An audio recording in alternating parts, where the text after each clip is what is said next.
So, sa madaling salita ko, kahit na wala na po down payment, basta maghulog lang araw-araw. Para makaikot yun, para matulungan din. Matulungan natin yung mga iba.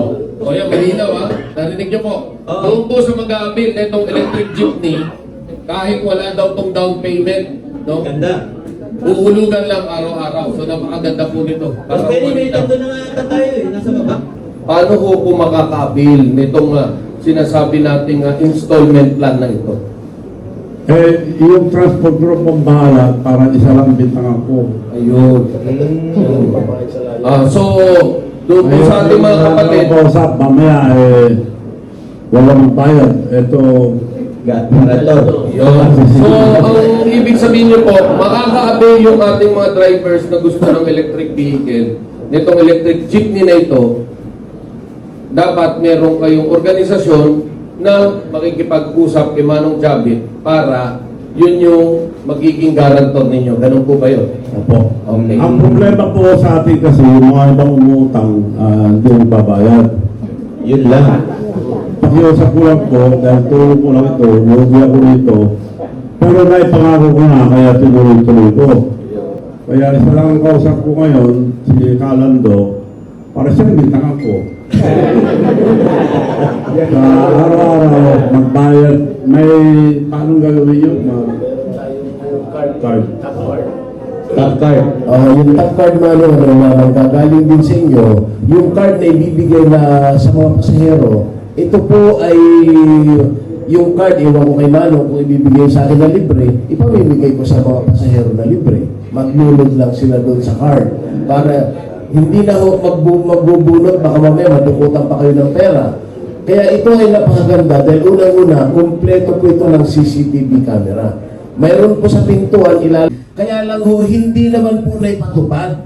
Dahil yung iba, boundary system lang yung nakasanayan. Kaya dito ho makasama, ay tinitignan natin dahil nga ang sinasabi lagi ng ating gobyerno, sumunod tayo sa makabagong sistema. Pero, karamihan ho, hindi naman dito yung mga operator ko na mayroong mga modern, ilan ho yung mga halos lahat dito, dito may modern.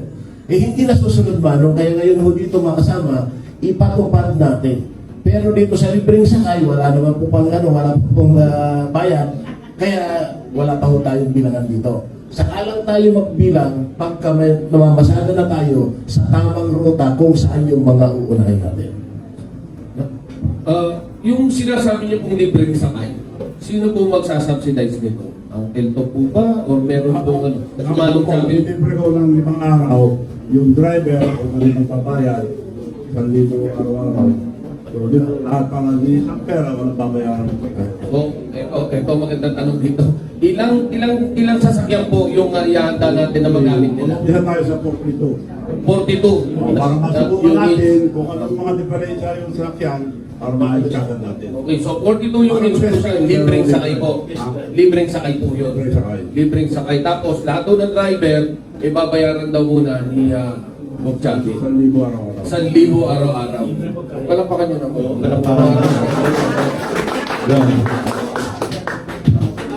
Pero katapos ng linggo, bayad na kayo.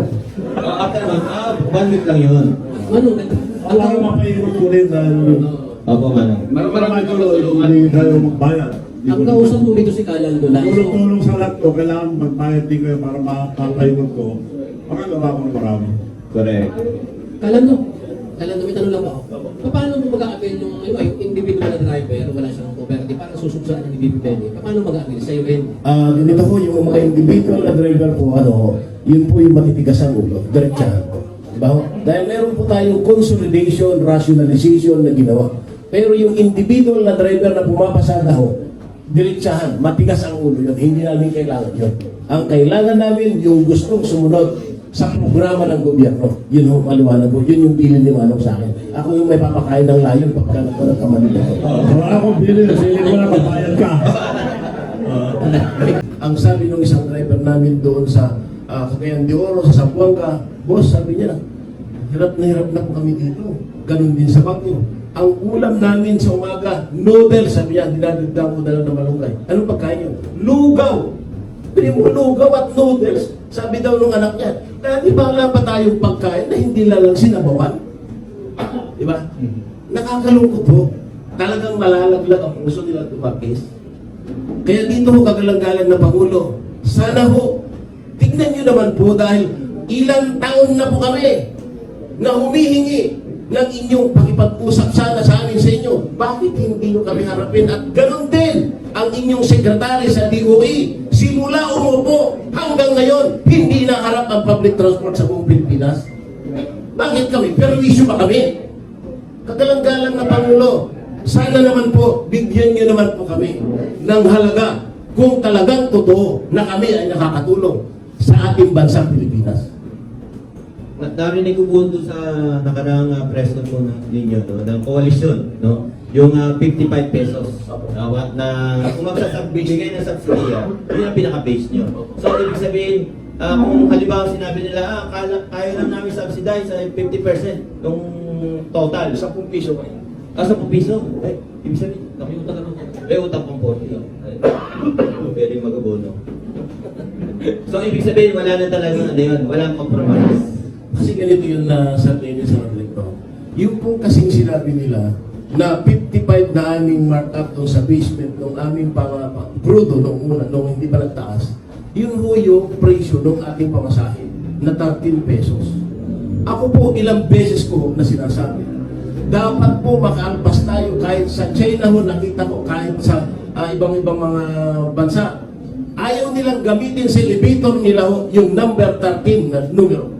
Kaya sabi ko noon pa, nung ginawang 13 ang pamasahe, malas yan sa buhay ko, yung 13. Dahil hanggang ngayon, yung pamasahe ng ordinaryong jeepney nakasabay ng ating gobyerno sa pag-unlad simula pa po nung hindi pa po ako napapanganak noong 1945 hanggang ngayon nandyan po yung jeepney natin at yung pamasahe natin ngayon ay 13 pesos. Kagalang-galang na Pangulo, huwag ka naman magagalit kay Kuya Lando mo. Alam ko po 13 po yung birthday, pero hindi malas po yun, birthday po yun eh. Pero itong pamasahe na 13 dahil 3 beses na ako na aksidente ng buwan ang pensa ay puro 13. Kaya yun po yung sinasabi ko na malas sa buhay ko, ang 13. Kaya pag sumakay ako ng elevator na more than 13 story, 15 story, wala po yung numero 13. Nakalagay 12-14 na. Punta kayo sa City Hall na Makati. Ganun po ang kanilang elevator. At mga ibang elevator niya sa City Village, sa Legazpi Village, ganun mo ang nakikita. Kaya sana ho, hindi ho sinasabi ho na yung number ay malas yun. Pero yung pagbigkas mo ng 13, mayroon po talagang yung mga manghulat. Talagang sinasabi nila, nandito ho ang ating survey. Alam ko po yan. Oh, hindi. Swerte yung 9. 8 no? 8, 9 ngayon eh. Bago natin makalimutan, no? Merong ginawa yung LTOP na listahan yung tungkol sa mga ruta. May proposal ng ruta nila na isinalang nila sa tanggapan ng LTFRB. Baka pwedeng mabigyan din ng ating mga kapatid sa media yan para namang meron na silang agenda. Kaya rin natin inimbitahan kanina si LTFRB chairperson para lang makita niya na rin to at ma-fast track dahil sa kasalukuyan, although alam naman natin na may ceasefire at bumababa naman yung presyo ng petrolyo, kailangan pa rin ng taong bayan to dahil nakita naman natin pagbaba unti-unti. No? So, anything more? Kung ano, i-check na natin sa Quezon Kapama po. Basta corrected lang yung written pa lang yun. Opo. O baka may nice magtanong. Okay, mga nice magtanong po. Magpakilala lamang ito yung NTV. Oo, gusto na may patas. Ay, may papansin ko. Yung usapan po nung umpisa pa lang, yung tulong ng gobyerno na 270 na pinangako nila, yun ang down payment nila. Hanggang ngayon, hindi na tumating. So, pero tinuloy pa rin natin. So, yun ang nangyari. Kung may darating, wala na yata eh. So, tinuloy pa rin namin na hulukan. Pagka wala na yun, kumayad akong hulukan. Basta bayad lang sila araw-araw. So, sa madaling salita po, kahit na wala na po down payment, basta maghulog lang araw-araw. Para mapayipot to, para matulungan din ako. Matulungan natin yung mga iba. O yan, malinaw ha. Narinig niyo po. Doon po sa mag-aabil na itong electric jeepney, kahit wala daw tong down payment, no? Ganda. Uhulugan lang araw-araw. So napakaganda po nito. Pero pwede may tatlo na nga ata tayo eh, nasa baba. Oh, hindi, mamaya, pagkatapos na ito, bababa tayo para magkaroon man lang ng photo doon sa sasakyan. May katanungan ka. Bibi, baka mayroon kang mensahe from the mayor. Mas malaking tulong ito, pang long term to, hindi ito yung band-aid solution. Hindi, ayuda lang. Oo, kaya siguro maganda kung ma-encourage ko rin si Mayor na si Yorme na makausap si Manong Chavez tungkol din sa proyekto nito. Ilang sasakyan daw ito? 48? 42? Pero marami pa. May tutulong na mga LGU, like si Mayor Yorme, mga ibang mayor sa Metro Manila, may mga pundo naman yan eh. O kaysa i-subsidize nyo, na gastusan nyo. Kaya na nagbigay siya ng magbigay siya ng Oo, yun. Para makatulong Para din. makatulong. Diba? Malay nyo, yung Marami dito tayo maging magagawa. 84. Yes. Yung 84 maging 168. Mamultiply. Diba? Eh, yun ang mangyayari dyan kung sakaling maging successful to. Para siguro may relay natin kagad kay Yorme itong message mo. Kaya kung pwede, yung lahat yung ruta natin, kailangan garantiyan ng mayor. Para yung mga mayor sa Manila, hindi magbayad. So, pipil pa rin yung mga mayors ng halimbawa Manila, pipil pa rin si mayor para sa Manila kung ayaw magbayad yung pwede. Parang programa ng mga LTO about trade. Oo. Maganda yan, Sir Alfred, parating natin yung mensahe ni Manong Chavez. Maganda yung sinasabi ni Bob Chavez, ano ho. Dahil kasi ho, nagtanong na rin po ako sa Landbank at DBP kung tutulong kasi po yung local government. Unang-una ho, malaki po ang kanilang malaki ang kanilang magagawang tulong dahil na pagka government to government kasi yung loan at itutulong sa mga operator sa kanilang constituents, sa kanilang syudad,